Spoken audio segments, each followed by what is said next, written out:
السلام علیکم ګرانو پښتنو. نو امید لرم تاسو ټول بخیر روغ او خوشحاله یاست. دوستان نن بیا هم یوې نوې طریقې سره درته حاضر شوی یم. هیله ده چې دغه طریقه مو خوښه شي او ګټه ترې واخلئ.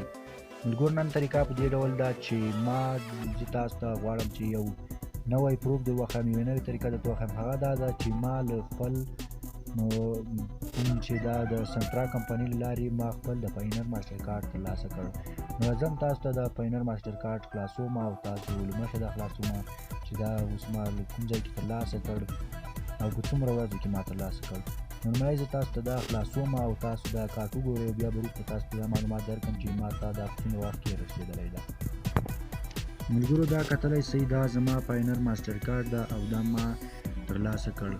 نو دا ما په پکتیا ولایت کې ترلاسه کړ او دا مې په تقریبا دا په 10 ورځو کې به ما ترلاسه کړی وي.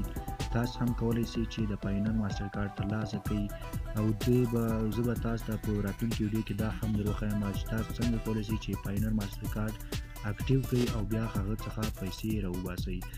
فایونر ماسټر کارت ګټه دا ده چې تاسو په دې باندې خپل فیسبوک پیج یا نور هر څه سپانسر کولی شئ او همدارنګه نړیوالو بانکونو څخه هم تاسو ته دې ته پیسې رالیږلی شئ او افغانستان کې بیا خپلې پیسې ترلاسه کولی شئ. نو دغه نننۍ طریقه چې تاسو ته مې وښوده، د بلې طریقې چې تاسو درنو زه تاسو لیږم. تاسو په پاک رب سره ښه وخت ولرئ. ښې ښېګڼې ملګرو.